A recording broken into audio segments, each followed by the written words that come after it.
An attack on Earth's rescue fleet sparked humanity's ruthless retaliation. And nowhere was this more evident than when Earth's stealth vessels unleashed destruction upon Thraxian shipyards. As Captain Venn watched in horror, an unexpected explosion tore through civilian habitats, killing thousands of innocents. In that devastating moment, humanity's quest for justice had transformed into the very atrocity they sought to avenge. A thin trail of plasma emissions cut through the violet haze of the Taraxis Nebula, the only sign that the Earth Defense Fleet ship Aegis was plowing through this treacherous sector of space.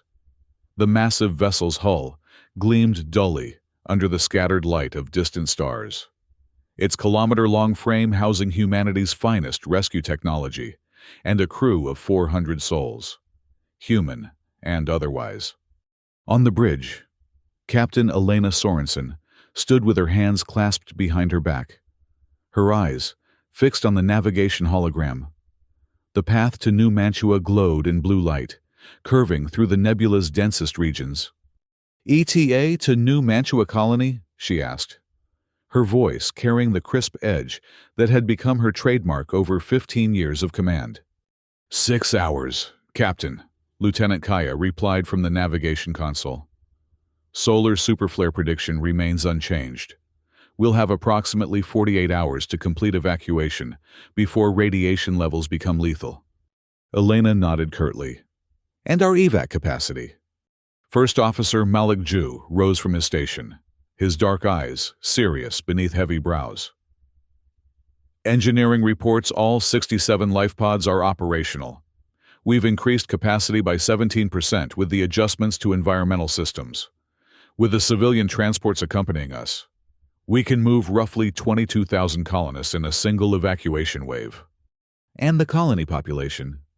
19,842 registered citizens, plus around 2,000 temporary workers and visitors. Ju's voice dropped slightly. Most of them families. Captain. Elena allowed her rigid posture to soften slightly. Then, we'll get them all. Commander Ju. No one gets left behind. She tapped her communication implant. Dr. Patel. Medical bay status? The lilting voice of the Aegis's chief medical officer filled her ear. Medical teams are prepped for radiation trauma, decompression injuries, and the standard evacuation chaos. Captain, we've converted Cargo Bay 3 to an additional treatment facility. I've got 6 trauma teams ready to deploy to the surface if needed. Let's hope that won't be necessary. Elena turned to her communications officer. Ensign Waters, open a channel to the Colonial Governor. The young officer nodded, fingers dancing across his console. Channel open, Captain. The main view screen flickered to life, revealing the haggard face of Governor Santiago. Behind him, Elena could see the Colonial Administration Center bustling with activity. Captain Sorensen, your arrival is the first good news we've had in days. Elena inclined her head respectfully. We're bringing everything we have, Governor. I need your evacuation coordinators to prepare the citizens for immediate departure once we arrive. Priority to children, the elderly, and those with medical conditions. Already underway, Captain. Santiago rubbed his temples. But I should warn you, there's been political complications. The Thraxian diplomatic contingent is demanding preferential evacuation for their personnel. Elena felt her jaw tighten. The Thraxian enclave had been pushing against Earth Coalition territory for years, their resource disputes growing increasingly heated. A handful of Thraxian diplomats stationed on New Mantua likely meant intelligence officers. All evacuees will be processed according to standard humanitarian protocols. Governor, no exceptions. Her tone made it clear the matter wasn't open for discussion. Have your people ready. Aegis out. As the screen went dark, Ju stepped closer, lowering his voice. The Coalition Council won't be pleased if we ruffle Thraxian feathers. Relations are already strained. I'm aware, Commander. Elena's eyes remained fixed on the view screen, now showing the roiling surface of New Mantua's sun. But I don't command a political vessel. The Aegis is a rescue ship, and I won't compromise our mission for diplomatic niceties. Zhu nodded, his expression carefully neutral. Understood, Captain. Elena watched her first officer return to his station. Zhu was an excellent officer, brilliant tactical mind, steady under pressure. But sometimes she worried about the anger that simmered beneath his composed exterior. He'd lost family in the Proxima Centauri dispute with the Thraxians 3 years earlier. She made a mental note to keep him away from the Thraxian contingent during the evacuation. Captain, called Lieutenant Kaya from navigation, interrupting her thoughts. Long-range sensors are detecting unusual energy signatures at the edge of the nebula. Pattern doesn't match any known vessels. Elena frowned. Natural phenomenon? Negative. Readings are too structured, and they're... Kaya's voice faltered. They're moving, Captain. Converging on our position. Yellow alert, Elena ordered immediately. Shields at 50%. Standard precautionary level. Inform our civilian transports to maintain formation. Communications. Anything on standard hailing frequencies? Nothing, Captain. Ensign Waters replied. I'm broadcasting coalition diplomatic protocols on all channels. Elena moved to the tactical station, studying the sensor readings over Lieutenant Commander Reeves's shoulder. The energy patterns were unlike anything she'd seen before. Dense, tightly controlled, and moving with unnatural precision through the nebula's currents. Opinion, Reeves? The tactical officer shook his head slowly. Nothing conclusive, Captain, but I don't like it. Energy density suggests significant power generation. If these are ships, they're running dark, no standard emissions, no identification transponders. Masking technology? Possible. Advanced. If so. Reeves' fingers flew across his console. I'm recalibrating sensors to scan for gravimetric distortions. The bridge fell silent as they waited. Elena felt the familiar tension coiling in her stomach, the calm before possible combat. But this was supposed to be a rescue mission, not a military engagement. The Aegis carried minimal offensive capabilities. Its design focused on evacuation efficiency and medical facilities. Contact! Reeves suddenly called out. Multiple vessels decloaking. Thraxian configuration. Before Elena could respond, the view screen flashed brilliant white. When her vision cleared, she saw 3 Thraxian warships hanging in space before them, their distinctive blade-like profiles unmistakable. Red alert! Shields to maximum, she commanded. Communications! Demand they identify themselves immediately. The deck beneath her feet vibrated as the Aegis's shield generators surged to full power. Around them, the civilian evacuation transports scrambled to defensive positions.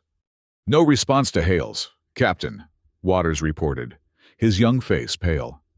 Captain, Zhu's voice cut through the tension. The civilian transports, they're directly in the Thraxians' firing line. Elena's mind raced.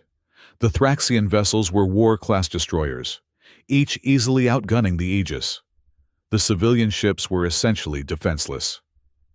Order the transports to fall back behind us. We'll... Her words died as a brilliant blue-white beam lanced from the lead Thraxian vessel, slicing through space with impossible speed.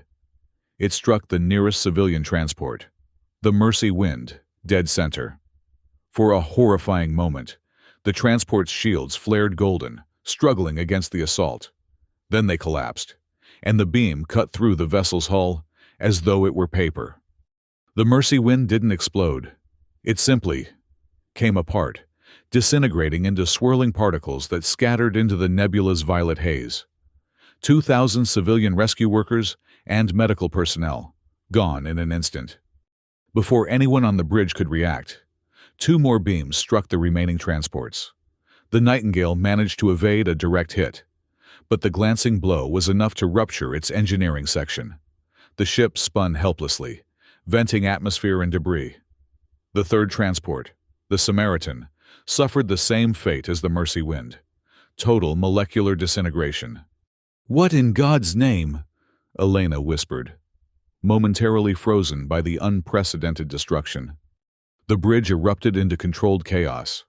Alarms blared, officers shouted reports, and Zhu was already issuing orders for emergency rescue operations to recover survivors from the Nightingale. "Captain, they're targeting us," Reeves called out. Elena snapped back to the present. "Evasive maneuvers. Get us between those bastards and the Nightingale. Weapons. Target their forward weapon emplacements. Disabling fire only." The Aegis lurched as thrusters fired, pushing the massive ship into a defensive position. On the tactical display, Elena watched as the lead Thraxian vessel adjusted its trajectory, bringing its main weapon to bear on her ship. "Incoming!" Reeves shouted. The impact threw Elena against the command chair. The bridge lights flickered as shield energy was drained at unprecedented rates. "Shields at 38% from a single hit," Zhu reported, steadying himself against his console. "That's impossible," Reeves muttered. "Captain, sensors indicate some kind of directed antimatter beam.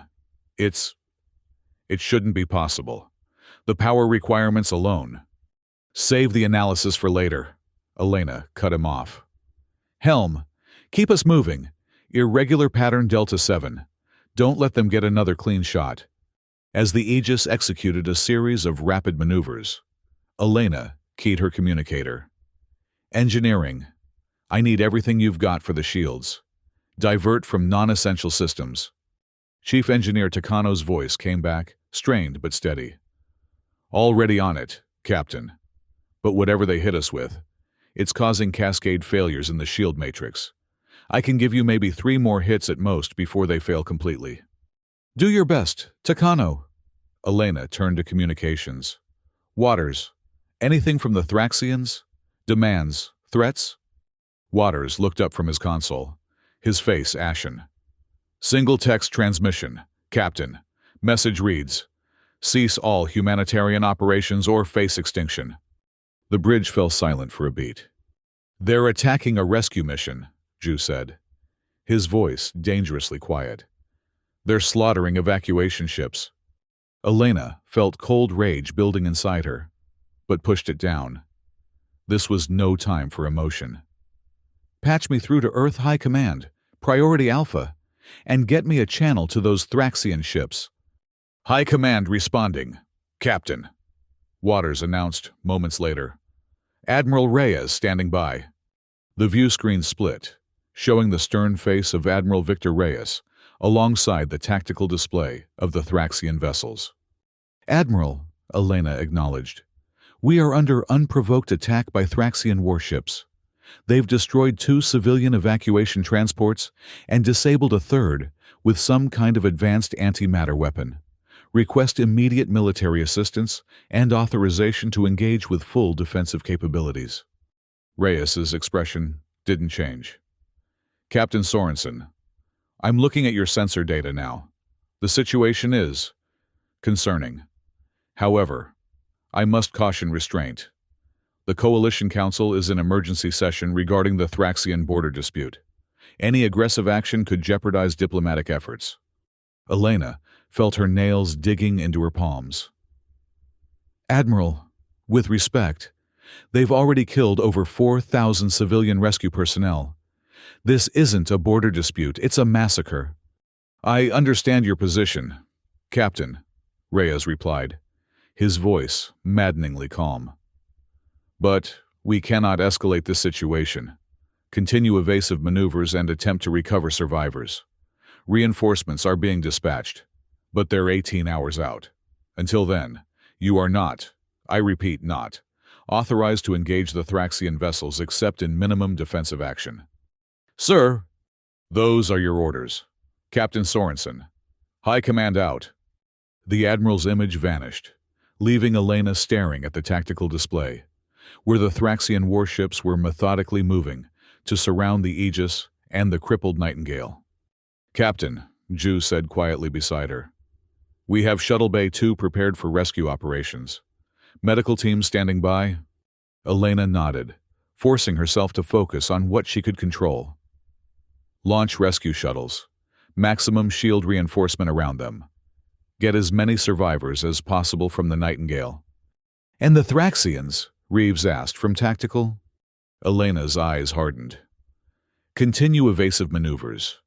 Maintain minimum defensive posture. She paused, then added, and prepare all weapon systems, just in case they don't respect our restraint. As her crew sprang into action, Elena watched the Thraxian warships on the view screen. They were holding position now, as if daring the Aegis to attempt its rescue mission. What was their game? Attacking civilian evacuation ships made no strategic sense, unless the goal was terror itself. Commander Zhu, she said quietly, I want you to coordinate with engineering. Find me a weakness in those ships, especially their weapon systems. Zhu's dark eyes met hers. Just for defensive purposes, of course, Captain. Of course, she replied, the unspoken understanding passing between them. They both knew they were walking a dangerous line. As the rescue shuttles launched toward the stricken Nightingale, Elena couldn't shake the feeling that this attack wasn't just a tragic incident. It was the beginning of something far worse. The Aegis's medical bay had never been designed to handle a catastrophe of this magnitude. Every bed was filled, every corridor lined with makeshift pallets where the less critically injured waited for treatment. The air smelled of antiseptic and blood, undercut by the acrid scent of burned circuitry and scorched flesh. Elena moved through the organized chaos, stepping carefully around medical staff as they rushed between patients. They'd recovered just over 200 survivors from the Nightingale, less than a quarter of its crew and medical personnel. Most suffered radiation burns, decompression injuries, or trauma from the ship's violent decompression. Captain! She turned to find Dr. Avani Patel approaching, medical tablet in hand. The chief medical officer's usually immaculate appearance was gone, her uniform stained, dark circles under her eyes, hair escaping its neat bun. What's our situation, Doctor? Elena asked. Stabilizing, but grim, Patel replied, her voice steady despite her exhaustion. 43 confirmed dead, 17 more unlikely to survive the next 12 hours. The rest, she gestured around the crowded bay. We're doing everything we can. Elena nodded, a tight knot forming in her throat. And the Thraxians. Dr. Patel's expression hardened. 6 Thraxian diplomats among the survivors. Minor injuries only. They've been segregated in Isolation Ward 3, at their own request. At their request? Elena repeated incredulously. They're claiming diplomatic immunity and refusing to answer questions about the attack, Patel explained. They're demanding immediate transfer to the nearest Thraxian outpost. Elena felt a surge of anger, quickly suppressed. They can demand all they want. No one's going anywhere until we understand what happened here. Post security outside their ward. As she turned to leave, a weak voice called out from nearby. Captain! Sorensen? Elena looked down to see a young woman on one of the pallets. An ensign from the Nightingale, according to her tattered uniform. Burns covered the right side of her face, and her right arm ended in a heavily bandaged stump just below the elbow. Elena knelt beside her. I'm Captain Sorensen. What's your name, Ensign? Diaz, the young woman whispered. Ensign Maria Diaz. Communications. She struggled to sit up, wincing with the effort. Captain, you need to know, before they attacked. The Thraxians sent a message to their diplomats on the Nightingale. Elena exchanged a glance with Dr. Patel, then turned back to Diaz. What was the message? I don't know exactly. It was encrypted, Diaz replied, her voice strained. But the diplomats, they weren't surprised by the attack. They were ready. They had survival gear prepared, like they knew. Dr. Patel stepped forward. She needs rest, Captain. Elena nodded, gently touching the ensign's uninjured shoulder. Thank you, Ensign Diaz, you've done your duty. Rest now. As they moved away, Patel lowered her voice. Many of the survivors are saying similar things. The Thraxian diplomats had emergency equipment ready. They were in pressure suits before the attack began. They knew, Elena said, the cold realization settling in her stomach. This wasn't some rogue commander's decision. This was planned, coordinated with their people on the inside. Her communicator chirped, Sorensen! Captain, this is Zhu. You're needed on the bridge immediately. Earth High Command is calling again, and you'll want to see what's happening on the news feeds. On my way, she turned to Patel. Keep those Thraxian diplomats isolated. No communications, no visitors. I want to know if they so much as sneeze. The doctor nodded grimly. Understood, Captain. When Elena reached the bridge, she found the main view screen split between Admiral Reyes's stern face and what appeared to be civilian news broadcasts from Earth. The images showed massive protests outside coalition government buildings. Crowds holding signs with slogans like, Justice for the Mercy Wind and Defend Humanity Now. Captain Sorensen, Reyes greeted her, his voice even more tightly controlled than usual. I assume you've been too busy to notice, but somehow footage of the attack has leaked to civilian networks. Elena glanced at Zhu, who gave an almost imperceptible shrug. Neither of them had authorized any transmission. I've been focused on saving lives, Admiral, she replied evenly. We've recovered just over 200 survivors from the Nightingale. No survivors from the other transports. Unfortunate, Reyes said, though his expression didn't soften. However, we now have a significant political situation developing. The Coalition Council remains deadlocked on a response to the Thraxian aggression. Meanwhile, public opinion is volatile. On the news feeds, Elena could see the protests growing more heated. In one feed, demonstrators were burning what appeared to be a Thraxian flag. Admiral, we have evidence that this attack was pre-planned, coordinated with Thraxian diplomats aboard the Nightingale. Elena reported. This wasn't a misunderstanding or a rogue commander. This was a deliberate act of war against civilian rescue ships. Reyes's expression tightened.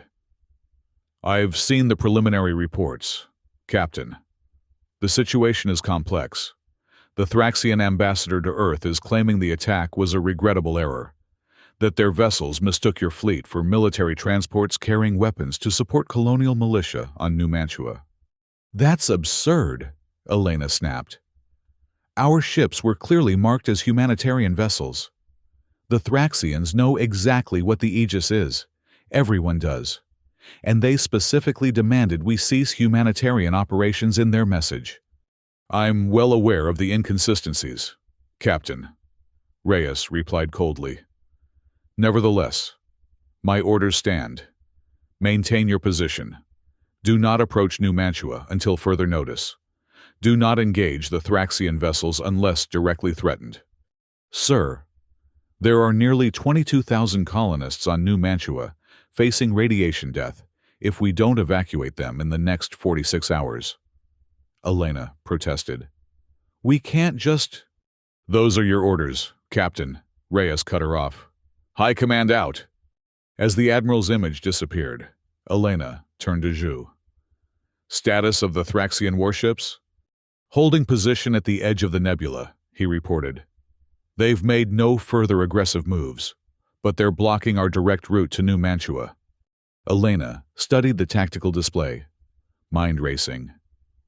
They don't want us reaching those colonists. This isn't about stopping a rescue mission. It's about ensuring those people die. But why? Lieutenant Kaya asked from the navigation station. What possible strategic value could killing New Mantua colonists have? It's not strategy, Zhu said darkly. It's terror. They want to show that they can hit us anywhere, that not even our humanitarian missions are safe. It's psychological warfare. Elena nodded slowly. And it's working. Look at those protests. Earth is on the edge of panic. She straightened, making her decision. Helm, Plot an alternate route to New Mantua. Use the nebula's density to mask our approach. Captain, Ju said quietly, that would be directly countermanding Admiral Reyes's order to maintain position. I'm aware, Commander. Elena met his gaze steadily. But I have 22,000 civilians about to die from radiation poisoning. I won't abandon them because High Command is paralyzed by politics. A tense silence fell over the bridge. Then Ju nodded. I'll coordinate with engineering to mask our emissions. The nebula's radiation should help conceal our movement. Good, Elena said. Communications. Send a message to New Mantua. Tell them we're still coming. But they need to maintain communications blackout. No signals that could give away our approach. Captain, Lieutenant Commander Reeves spoke up from Tactical. If we're doing this, we should be prepared for another encounter with those Thraxian ships. We need a defense against that antimatter weapon. Agreed. Work with engineering. I don't care if you have to reinvent physics. Find me a way to protect this ship and our evacuees. She turned to address the entire bridge crew. I want to be clear. What I'm ordering may be considered insubordination. Anyone who objects can log their protest formally. There will be no repercussions. The bridge remained silent. Then, Lieutenant Kaya spoke up. Course plotted through the nebula's densest regions. Captain, ETA to New Mantua. 8 hours, 43 minutes. Elena nodded. A surge of pride in her crew, tempering the gravity of their situation. Engage, Lieutenant. Low power, minimal emissions. She turned to Ju. Commander, I need you to prepare our evacuation protocols. We'll have less time than planned once we reach the colony. Understood, Captain. Ju hesitated, then added, and the Thraxian diplomats we rescued. Elena's expression hardened. Keep them isolated. They're not prisoners. They're under protective custody. But I want guards on them at all times. As her crew set to work. Elena stared at the tactical display showing the Thraxian warships blocking their original route. Whatever game the Thraxian Enclave was playing, she was certain of one thing. This was just the beginning. On Earth, the leaked footage of the attack played on an endless loop across every news network. In her plush office in the Coalition Defense Ministry, Counselor Marisol Kawano watched the streams with mounting alarm. The destruction of the Mercy Wind had been captured in high definition. The brilliant blue-white beam, the golden flare of failing shields, the terrible disintegration of the ship into glittering particles. Public outrage was building by the hour. Her secure communication panel chimed. Admiral Reyes requesting connection. Counselor, her assistant announced. Put him through, Kawano replied, minimizing the news feeds. Admiral Reyes appeared on her screen, his military posture rigid, even in communication. Counselor, we need to talk about the Sorensen situation. The Sorensen situation? Kawano repeated. You mean the unprovoked attack on our rescue fleet? The 4,000 dead civilian aid workers? Or perhaps the 22,000 colonists about to die from radiation exposure because we're too paralyzed to act? Reyes's expression didn't change. All of the above, Counselor. The Coalition Council remains deadlocked on an official response. Meanwhile, Captain Sorensen has taken matters into her own hands. The Aegis is no longer at its ordered coordinates. We believe she's attempting to reach New Mantua despite direct orders to maintain position. Kawano leaned back in her chair. Good for her. Counselor, don't counselor me. Victor. Kawano cut him off. You and I both know those colonists can't be sacrificed. The political fallout would be catastrophic. The political fallout from open war with the Thraxian Enclave would be worse. Reyes countered. Their new weapon changes everything. Early analysis suggests it's a directed antimatter beam that completely annihilates matter at the molecular level. We have no effective defense against it yet. Kawano studied him carefully. What are you suggesting? I'm not suggesting anything officially, Reyes replied, his voice dropping slightly. But unofficially, A task force is being assembled. Stealth corvettes, AX-class bombers, our best combat units. If the Council won't act, there are patriotic elements within the military prepared to ensure Earth security. A rogue military operation, Kawano said flatly. You're talking about striking the Thraxians without Council authorization. I'm talking about justice for 4,000 murdered aid workers, Reyes replied. I'm talking about sending a message that Earth cannot be attacked with impunity. Kawano was silent for a long moment. The Council would never approve such action. The Council doesn't need to know, not until it's done. And what exactly would it be? Reyes's eyes hardened. A precision strike on the Thraxian war docks where those ships were developed, taking out their capacity to build more of these weapons. Civilian casualties? Minimal. The operation would be conducted during night-side hours, focused entirely on military targets. Kawano rubbed her temples. This is insanity, Victor. If it goes wrong. And if we do nothing, Reyes challenged. How long before the Thraxians use that weapon against an Earth colony? Or Earth itself? We're talking about a weapon that could potentially destroy entire cities with a single shot. The counselor turned back to the news feeds, where footage now showed families of the Mercy Wind crew gathering for a vigil. Children holding pictures of their parents, spouses clutching each other in grief. The operation leaves no trace back to Earth leadership? She finally asked. None. If discovered, it will appear to be the action of a patriot militia, the same groups currently protesting in the streets. We've already cultivated the necessary fronts. Kawano closed her eyes briefly. I can't know about this. Victor, I can't be part of authorizing it. I understand. Counselor, I'm merely keeping you informed of potential security developments. Reyes's tone was carefully neutral. You might want to ensure you're publicly visible at the diplomatic reception tomorrow evening. For the record, is that when? I couldn't possibly speculate about the timing of events I have no knowledge of. Counselor. Kawano nodded slowly. I see. Thank you for the update on Captain Sorensen's initiative. Admiral, keep me informed of any significant developments. Of course, Counselor. Reyes out. As the Admiral's image disappeared, Kawano turned back to the news feeds. The streets outside Coalition headquarters were now filled with thousands of protesters. Among them, she could see the distinctive uniforms of off-duty military personnel. The wheels were already in motion. Whether she approved or not, Earth was about to strike back. The night side of the Thraxian homeworld hung in space like a dark jewel, its cities creating patterns of light across the shadowed hemisphere. In high orbit, the massive orbital shipyards extended for kilometers, skeletal structures where the next generation of Thraxian warships took shape under the constant activity of construction drones and workers. Captain Larrick Venn stood on the bridge of the stealth corvette Shadow Edge, watching the shipyards through the vessel's enhanced viewing system.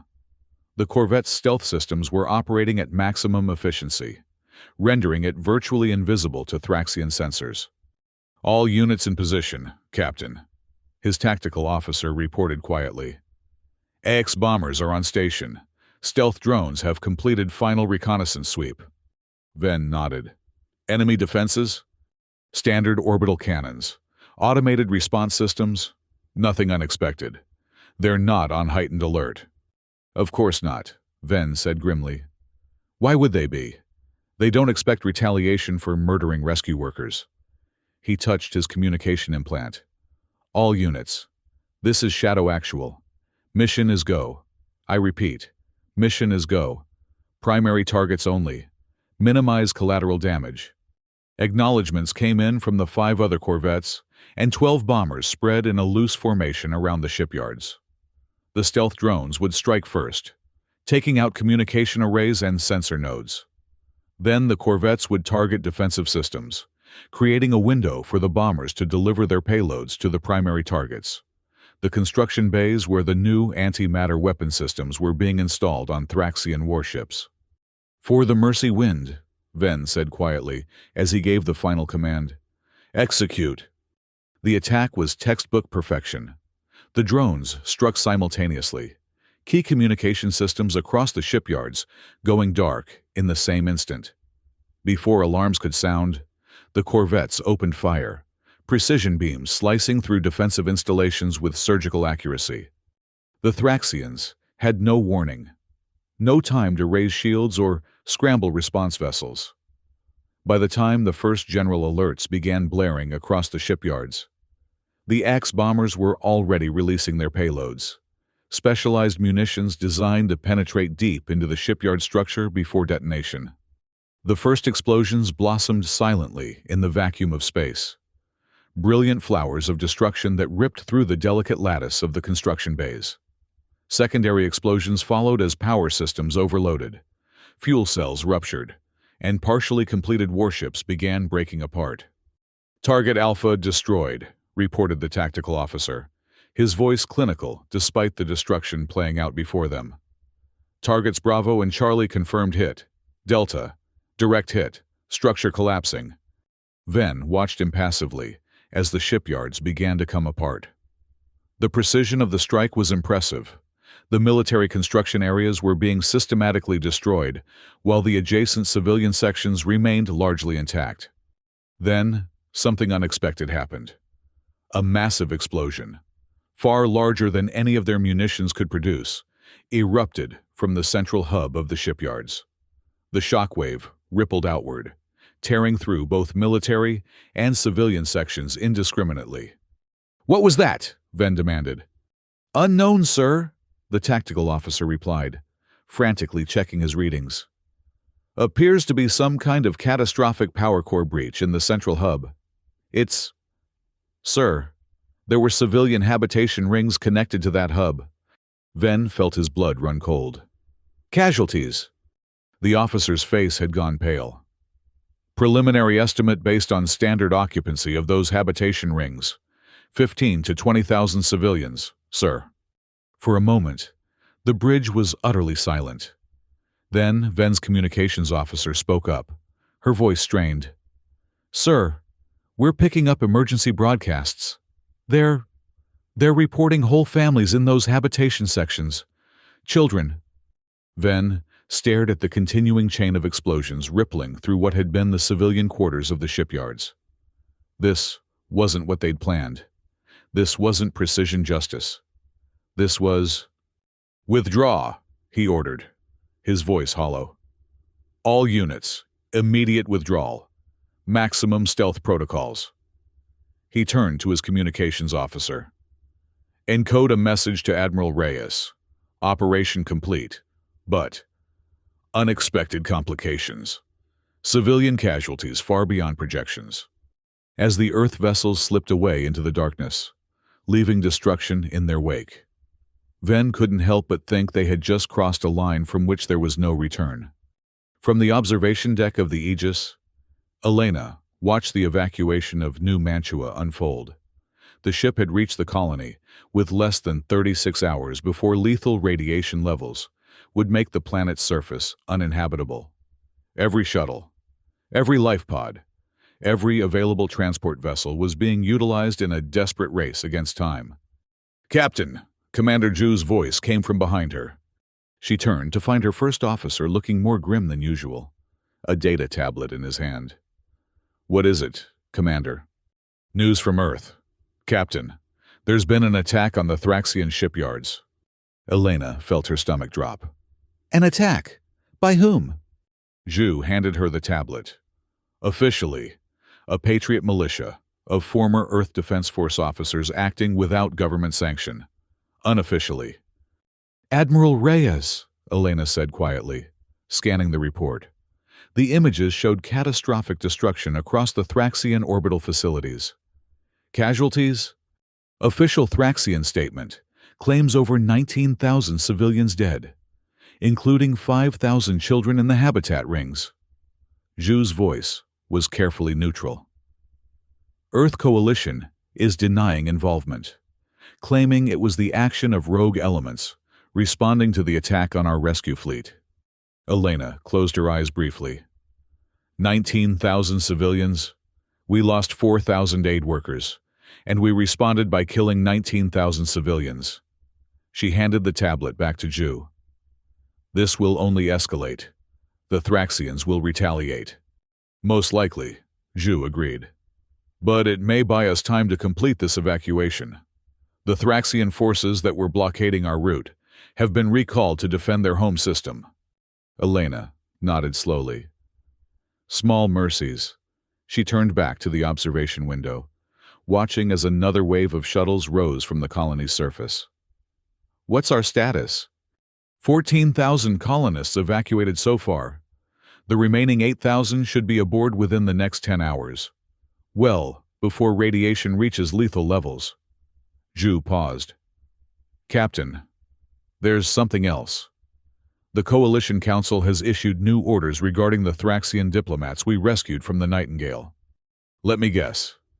They want them returned to the nearest Thraxian outpost as a gesture of goodwill. Elena's voice was bitter. Yes, Captain. Admiral Reyes specifically ordered their immediate transfer once the evacuation is complete. Elena was silent for a long moment, watching the shuttles. Finally, she said, Have you ever wondered, Commander, at what point we become the monsters we're fighting against? Chu shifted uncomfortably.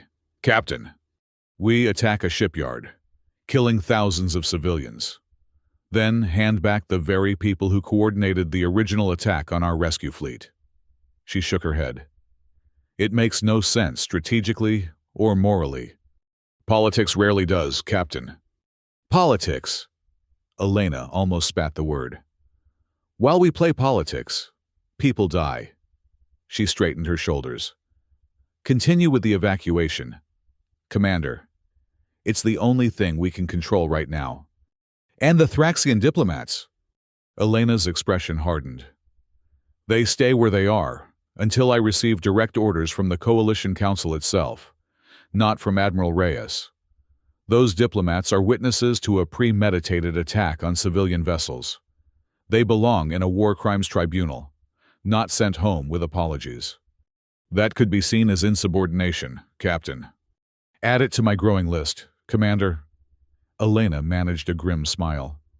Besides, we're a bit busy saving lives at the moment. Administrative oversights happen. As Ju left to continue coordinating the evacuation, Elena returned her gaze to the colony below. The sun's surface was already showing the precursor flares that would soon build into the superflare that would scour the planet's surface. At least here, in this one small corner of space, they could still do some good. Her communicator chirped, Captain, this is Dr. Patel. I think you should come to the medical bay. There's something you need to see.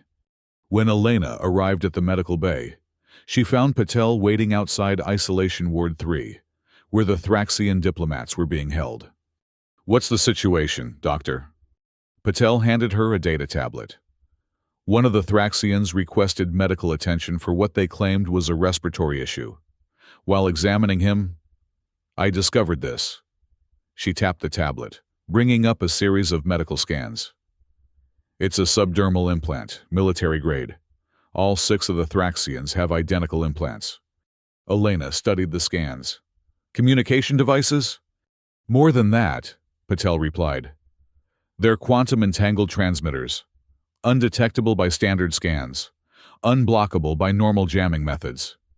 They could have been communicating with their fleet the entire time they've been aboard, giving away our position, our defenses, our evacuation plans, Elena said grimly.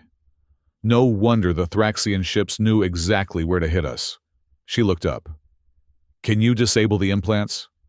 Already done, Patel confirmed. I sedated them for a routine decontamination procedure and neutralized the devices with a targeted EMP pulse. They shouldn't notice until they try to use them. Elena nodded. Good work, Doctor. She glanced toward the isolation ward. I want to speak with them. Captain, I'm not sure that's wise. After what happened at the shipyards. I need answers, Doctor, not vengeance. Patel studied her for a moment, then nodded. Very well, but I'll be monitoring from outside. Inside the isolation ward, the 6 Thraxian diplomats sat or stood in various positions around the room. Their tall, angular bodies and smooth, grayish skin marked them as distinctly non-human, though their basic body structure was humanoid. They turned as one when Elena entered, their large, multifaceted eyes focusing on her with predatory intensity. "Captain Sorensen," one of them said, stepping forward. "I am Delegate Max Varn. We demand immediate transfer to a Thraxian vessel, as per interspecies diplomatic protocols." Elena remained by the door, studying them calmly. "Delegate Varn, you are aboard a rescue vessel that was attacked without provocation by Thraxian warships. 3 civilian evacuation ships were destroyed. Over 4,000 aid workers were killed. And now we've discovered that all 6 of you have military-grade communication implants that you use to coordinate with the attacking vessels." She paused. "Those aren't the actions of diplomats. They're the actions of military operatives engaged in an act of war." Varn's face remained impassive. "Your accusations are baseless, Captain. We are diplomatic personnel with standard security equipment. The attack was an unfortunate misidentification. Your vessels were mistaken for military transports." "Spare me the official line, Delegate," Elena replied coldly. "We both know what happened. What I want to know is why. Why attack civilian rescue ships? Why try to prevent the evacuation of New Mantua?" "Perhaps you should ask your military leadership, Captain," another Thraxian said from across the room. "Ask them about the attack on our shipyards. Ask them about the 5,000 Thraxian children who died when your precision strike ruptured our habitat rings." Elena felt a stab of genuine regret. "That attack was not authorized by the Coalition Council. It was the action of rogue elements." "A convenient fiction," Varn cut her off. "Just as it is convenient that you claim your ships were purely humanitarian, when our intelligence indicated they were delivering weapons to colonial militia on New Mantua." "That's absurd," Elena said. "The Aegis is a known rescue vessel. We have no weapons aboard except minimal defensive systems. Yet, here we are." Varn spread his long-fingered hands. "Your military attacks our shipyards. Our military attacks your rescue fleet. The cycle of retaliation continues, while both our governments claim no official involvement." His multifaceted eyes seemed to glitter. "It is an old game, Captain Sorensen. Perhaps you are merely a pawn who believes she is a knight." Elena studied the Thraxian carefully. There was something in his tone, a suggestion that neither of them had the full picture. "What are you implying, Delegate?" "I imply nothing," Varn replied smoothly. "I merely observe that conflict benefits certain factions on both sides. Resource disputes are resolved much more decisively through war than through negotiation." Before Elena could respond, her communicator chirped urgently. "Captain, this is Zhu. We have a situation. 3 Thraxian warships have just entered the system. They're demanding the immediate surrender of the Aegis and all evacuation vessels." Elena's eyes locked with Varn's.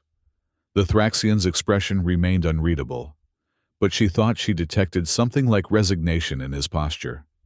"It seems our conversation must be cut short, Captain," Varn said quietly. "For what it is worth, I do not believe either of us will find satisfaction in what comes next." Elena backed toward the door. "We'll continue this discussion later, Delegate." "Perhaps," Varn replied, "if any of us survive." When Elena reached the bridge, the main view screen showed 3 Thraxian warships approaching New Mantua. Their distinctive blade-like profiles, unmistakable. They were the same class as the ships that had attacked the rescue fleet initially. "Status of the evacuation?" she demanded. 17,000 colonists aboard, Zhu reported. 5,000 still on the surface. Shuttles are running at maximum capacity. "The Thraxian vessels?" "Approaching at sublight speed. They'll be in weapons range in 20 minutes. They're broadcasting demands for our surrender on all frequencies." Elena studied the tactical display. Options? Limited, Captain. Reeves replied from the tactical station. We've reconfigured our shields based on analysis of their previous attack, but they won't hold against sustained fire from that antimatter weapon. Our defensive capabilities are minimal against vessels of that class. We could try to evacuate the remaining colonists while using the planet to shield us, Ju suggested. But we'd be leaving 5,000 people behind once the Thraxians establish orbital superiority. Elena paced the bridge, mind racing. What about the superflare? Current projections? Lieutenant Kaya checked her readings. Approximately 14 hours until the flare peaks, Captain. But radiation levels are already rising on the planet's surface. Could we use the flare somehow? The radiation? The electromagnetic pulse? Reeves looked thoughtful. It's possible. The leading edge of the flare will create significant EM disturbance. Might affect their targeting systems if we time it right. And if we reconfigured our shields to reflect rather than absorb? Elena turned to communications. Get me Chief Engineer Takano. Within minutes, Takano's face appeared on a secondary screen. Captain! Chief, I need options. Can we modify our shields to reflect the EM radiation from the approaching solar flare? Takano frowned, running calculations on his console. Technically, yes, but it would leave us vulnerable to physical impacts, and the power requirements would be enormous. What if we only did it for a short burst, just long enough to create a concentrated reflection towards specific coordinates? The engineer's eyes widened as he understood. You're talking about creating a directed EM pulse using the flare's radiation, he typed rapidly. It's theoretically possible. We'd need to drop our standard shields, reconfigure to reflective mode, channel the incoming radiation, and focus it like a mirror. But the timing would have to be perfect. Can you do it? Takano hesitated, then nodded. Give me 15 minutes to reconfigure the emitters. But Captain, this is completely untested, and will be defenseless during the reconfiguration. Understood. Make it happen, Chief. Elena turned to Ju. Commander, accelerate the evacuation. I want as many colonists off that planet as possible in the next 15 minutes. And after that? Elena's expression was grim. After that, we see if we can turn a superflare into a weapon. The next 15 minutes passed in controlled chaos. Shuttle launches were accelerated to dangerous speeds, cramming as many colonists as possible into each vessel. Engineering teams worked frantically to reconfigure the shield emitters. On the bridge, Elena watched the Thraxian warships grow larger on the view screen, inexorably closing the distance. Shield reconfiguration complete, Captain, Takano reported. Ready on your command. Evacuation status. 18,600 colonists aboard, Ju replied. Shuttles en route with approximately 800 more. That still leaves over 3,000 on the surface. Elena closed her eyes briefly. No matter what happened, people would die today. How long until the Thraxian ships are in weapons range? 3 minutes, Captain, Reeves responded. And the flare conditions? Kaya checked her instruments. Leading edge of the flare is already generating significant EM radiation, levels rising rapidly. Elena nodded, making her decision. Recall all shuttles currently in flight. Lock down for combat conditions. She turned to Takano's image on the screen. Chief, be ready to execute shield reconfiguration on my mark. Standing by, Captain. Elena opened a shipwide channel. All hands. This is the captain. Secure for combat maneuvers. This is not a drill. She nodded to Kaya. Position us between the Thraxian vessels and the planet. Use the colony as our backstop. The Aegis moved ponderously into position, its massive bulk now directly between the approaching Thraxian warships and the vulnerable colony below. Thraxian vessels entering weapons range, Reeves announced tensely. They're charging weapon systems. Open a channel, Elena ordered. Waters worked his console. Channel open, Captain. Thraxian vessels. This is Captain Elena Sorensen of the Earth Defense Fleet ship Aegis. We are conducting a humanitarian evacuation of civilians threatened by a stellar event. We have no hostile intent. I repeat, we are on a rescue mission only. The view screen flickered, showing the bridge of the lead Thraxian vessel. A tall, severe-looking Thraxian commander stared back at her. "Captain Sorensen," the commander said, his voice cold. "I am Commander Drex Vol of the Thraxian Enclave Defense Force. Your presence in this system is a violation of Thraxian territorial claims. Your fleet has already committed an act of war against the Enclave by attacking our shipyards. Surrender your vessel and all evacuees immediately, or be destroyed." "Commander Vol," Elena replied calmly. "There are over 19,000 civilian colonists aboard this vessel, including children. Whatever dispute exists between our governments, these people are innocent. Allow us to complete our evacuation." "Your concern for civilians is noted, Captain," Vol said, his tone mocking. "Perhaps you should have considered that before your military murdered 5,000 Thraxian children." His expression hardened. "You have 1 minute to lower your shields and prepare for boarding. Otherwise, we will open fire." The transmission cut off. 50 seconds to their deadline, Captain," Ju said quietly. Elena turned to Takano. "Chief, what's your best estimate on the effectiveness of our EM pulse? If we time it perfectly with the flare's peak radiation, we might be able to disrupt their systems long enough to escape. But it's going to take everything we've got, and the shields will be down during reconfiguration." "Understood." Elena straightened. "Everyone clear on the plan?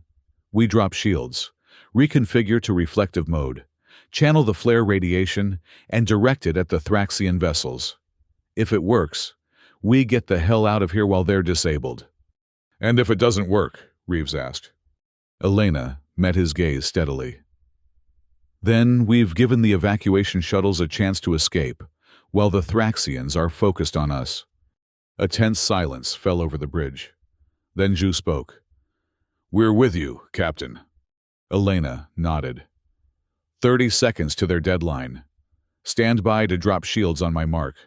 She tapped her communicator. "Dr. Patel, secure the medical bay. This could get rough." "Already done, Captain," Patel replied. "Good luck." On the view screen, the Thraxian vessels were now clearly visible, their weapons ports glowing with gathered energy. 15 seconds, Ju counted down. Elena took a deep breath. "Helm, be ready with evasive pattern Omega on my command. Full emergency power to engines once the pulse is fired." 10 seconds. "Weapons, target their forward weapon emplacements. Fire only if we fail to disable them with the pulse." 5 seconds. Elena clenched her fists. "Mark!" Everything happened at once. The Aegis's shields dropped, leaving the massive vessel momentarily vulnerable. Engineering teams activated the reconfigured emitters, turning the ship's defense system into a massive reflector. As the leading edge of the solar flare washed over them, the Aegis captured the electromagnetic radiation, focused it, and directed it in a concentrated burst toward the Thraxian warships. At the same instant, brilliant blue-white beams lanced out from the Thraxian vessels, streaking toward the defenseless Aegis. The electromagnetic pulse struck first, a massive wave of invisible energy that slammed into the Thraxian ships. Their weapons fire wavered, beams dissipating before they could reach the Aegis. On the tactical display, Reeves reported, "Direct hit! Their systems are fluctuating. Weapons offline. Shields down." "Evasive maneuvers, now," Elena ordered. "Get us out of here." The Aegis lurched as its engines fired at emergency power, the massive ship swinging away from the disabled Thraxian vessels. But they had only seconds before the enemy ships would recover. "Re-establish standard shields," Elena commanded. "Status of the Thraxian vessels?" "Recovering faster than expected, Captain," Reeves reported urgently. "Their auxiliary systems are coming online. Weapons will be operational in approximately 30 seconds. Elena made a split-second decision. Helm, set course for the colony. We're going back for more evacuees. Captain, Ju protested, we can't possibly. Those people will die if we leave them. Commander. Elena cut him off. I won't abandon them. The bridge crew hesitated for only a moment before springing into action. The Aegis banked sharply, accelerating back toward the colony. Thraxian vessels in pursuit, Reeves reported. They're still experiencing system fluctuations, but they're recovering quickly. Elena keyed her communicator. Shuttle Bay, prepare for emergency evacuation procedures. We'll have minutes, not hours. Captain, Kaya called from navigation. Sensors are detecting another vessel entering the system. Large signature. It's an Earth Coalition dreadnought, the ECS Vigilant. The main view screen shifted to show the massive form of an Earth Coalition dreadnought dropping out of FTL at the edge of the system. The vessel dwarfed even the Aegis, its weapons arrays clearly visible along its 1.5 km length. The Vigilant wasn't supposed to be anywhere near this sector, Ju said, confusion evident in his voice. A communication request chimed on Waters' console. Incoming transmission from the Vigilant, Captain. On screen, Elena ordered, relief and confusion warring within her. The weathered face of Captain Jahan Singh appeared on the view screen, his expression grave. Captain Sorensen, looks like we arrived just in time. Captain Singh, Elena acknowledged. Your arrival is unexpected but welcome. We're conducting an emergency evacuation under fire from Thraxian warships. Singh nodded. We're aware of the situation. Captain, the Coalition Council dispatched us directly when they learned of the Thraxian response to the shipyard attack. His expression darkened. Unlike some elements of Earth's military, we are operating under full Council authority. Stand down and continue your evacuation. We'll handle the Thraxian vessels. Before Elena could respond, the tactical display lit up with new energy signatures. The Vigilant had launched a swarm of interceptors, which were already moving to engage the Thraxian warships. Understood, Captain Singh, Elena replied. We have approximately 3,000 colonists still on the surface. With your protection, we can complete the evacuation. You'll have it, Captain Sorensen. Vigilant out. As Singh's image disappeared, Elena turned to her crew. You heard the captain. Let's finish what we started. Launch all remaining shuttles and life pods. I want those colonists off that planet before the flare hits. For the next 6 hours, the Aegis conducted a frantic evacuation, while the Vigilant kept the Thraxian warships at bay.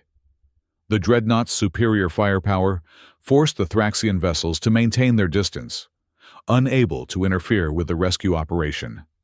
Finally, as the last shuttle docked with the Aegis, Ju reported, all colonists accounted for, Captain, 21,943 souls aboard.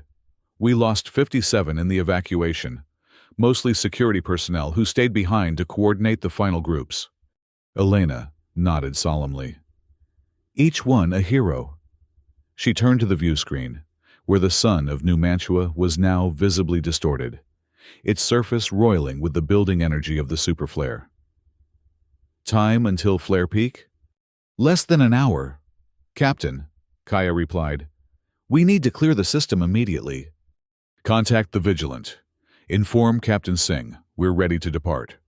As the Aegis prepared to leave the New Mantua system, Elena made one final visit to Isolation Ward 3. The 6 Thraxian diplomats watched her warily as she entered. Captain Sorensen, Delegate Varn greeted her. I see you survived your encounter with our warships. As did you, Elena replied evenly. Though I suspect that was not the outcome your military commanders hoped for. Varn tilted his head slightly. Perhaps. Or perhaps this is simply another move in a game whose rules you do not fully comprehend. Elena studied him for a long moment. What happened at your shipyards was wrong. The attack on your civilian habitats was not justice. It was vengeance, plain and simple. She paused. But your attack on our rescue fleet was equally unconscionable. 4,000 aid workers died, people whose only mission was to save lives. War rarely distinguishes between the noble and the ignoble. Captain, Varn replied, but I acknowledge the disproportionate nature of recent events. When we return to Earth, you and your colleagues will be transferred to Coalition custody. Elena informed him. The Coalition Council is establishing a Truth and Reconciliation Commission to investigate both the attack on our fleet and the retaliation against your shipyards. Varn's multifaceted eyes widened slightly. A human institution to judge Thraxian actions? Our government will never accept such terms. The alternative is continued escalation, Elena said firmly. More attacks, more civilian casualties, eventually open war. Is that what your people want? The Thraxian was silent for a moment. What I want, Captain, and what those in power want, are rarely aligned. But, he hesitated. I will convey your proposal to my government. As Elena left the isolation ward, she found Ju waiting outside. All evacuees are settled, Captain. The Vigilant is escorting us back to Earth. We should arrive in 4 days. Elena nodded, suddenly feeling the weight of the past days. Thank you, Commander. Captain, Ju said hesitantly. There's something else you should know. Admiral Reyes has been placed on administrative leave pending investigation. The Coalition Council is calling for testimony from all officers involved in both the initial attack and the retaliation. They're looking for scapegoats, Elena said wearily. Perhaps, Ju conceded. Or perhaps they're finally seeking accountability. Elena thought about that as they walked back toward the bridge. Accountability. It seemed such a simple concept, yet it had been notably absent in the chain of events that had led them here. From the Thraxian attack on the rescue fleet to Earth's devastating retaliation, decisions had been made in shadows, consequences left for others to bear. Commander, she said suddenly, when we return to Earth, I intend to request assignment to the Truth and Reconciliation Commission. My testimony alone won't be enough. We need to ensure that what happened here, on both sides, is fully exposed. Ju looked surprised. That could end your career, Captain. Some things are more important than careers. Commander. She stopped, turning to face him directly. We almost became the monsters we were fighting. We have to be better than that. After a moment, Ju nodded. I'll support your request, Captain, and if you'll have me, I'd like to join you in testifying. Thank you, Commander. Elena resumed walking. Now, let's get our people home. 6 months later. Elena stood on a makeshift platform in the center of a massive crater on Luna's far side. The neutral ground had been chosen carefully, a place belonging to neither Earth nor the Thraxian Enclave. Before her stretched rows of representatives from both governments, their faces solemn in the harsh lunar light. Beside her stood Ika Trell, former Thraxian commander and now senior representative to the Joint Humanitarian Council. They had spent the past months working together, initially as reluctant partners, eventually as cautious allies in the push for reconciliation. Today, Elena began, her voice carried to all present through translation devices. We acknowledge the failures that led to tragedy. The attack on Earth's rescue fleet and the retaliatory strike against Thraxian shipyards cost thousands of innocent lives. There is no justifying either action. Trell stepped forward. Yet, from these twin atrocities, we have forged a path toward understanding. The Truth and Reconciliation Commission has completed its work. Those responsible on both sides have been held accountable. Elena nodded toward the back of the gathering, where former Admiral Reyes sat, stripped of rank but present as required by the Commission's findings. Near him, several former Thraxian military commanders sat in similar disgrace. The Joint Humanitarian Council being established today, Elena continued, will operate independently of both governments. Its mission is simple but vital, to ensure that rescue operations, medical aid, and civilian evacuations remain sacrosanct, even in times of political tension. Our first mission, Trell added, will be a joint operation to rebuild the colonial infrastructure on New Mantua, which has now been designated a neutral scientific outpost under multinational protection. Elena looked out over the assembled representatives. She could see doubt on many faces, human and Thraxian alike. Trust would not come easily after what had happened. But it was a beginning. The easy path is retaliation, she said quietly. The harder path, the path that honors those we lost, is reconciliation through truth and accountability. She turned to Trell, extending her hand in the human gesture of agreement. After a moment's hesitation, the Thraxian reached out and clasped her hand with his long fingers. It wasn't peace, not yet, but it was the first step towards something better than vengeance. And for now, that would have to be enough. In her quarters aboard the newly recommissioned Aegis, now designated as the flagship of the Joint Humanitarian Council, Elena reviewed the crew manifest for their upcoming mission. Many faces were familiar. Zhu had agreed to serve as her first officer once more, and Dr. Patel had eagerly signed on to lead the medical division. But there were new faces too, including a contingent of Thraxian medical specialists and engineers. A chime announced a visitor. "Enter," Elena called. The door slid open to reveal Counselor Marisol Kawano, now the Earth representative to the Joint Council. "Captain Sorensen, am I interrupting?" "Not at all, Counselor." Elena gestured to a chair. "Please." Kawano settled into the seat, studying Elena with thoughtful eyes. "The ship looks good, almost like the incident never happened." "The ship, perhaps," Elena replied. "But the crew remembers. I remember." Kawano nodded. "That's why you're the right person for this. You understand that remembering is part of healing." She paused. "The Coalition Council has formally approved your first mission. Full funding, full support." "And the Thraxian Enclave?" "Their approval came through yesterday.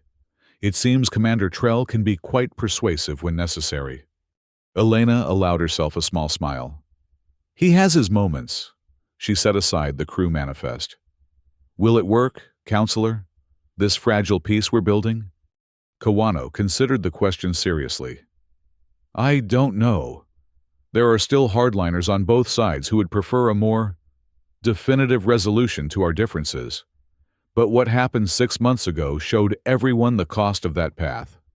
She met Elena's gaze directly. "Your testimony before the commission changed minds. Captain, people listened." "Some did," Elena acknowledged. "Others still call me a traitor for exposing Earth's role in the shipyard attack." "History will vindicate you," Kawano said firmly. "What matters is that we've created a space where cooperation is possible. The rest will take time." After the counselor left, Elena returned to the bridge. The Aegis was nearly ready to depart on its inaugural mission under the Joint Council's banner. As she took her place in the command chair, she felt the familiar weight of responsibility. But this time, there was something else too. A sense of possibility, of a future that might be better than the past. "Course laid in for New Mantua. Captain."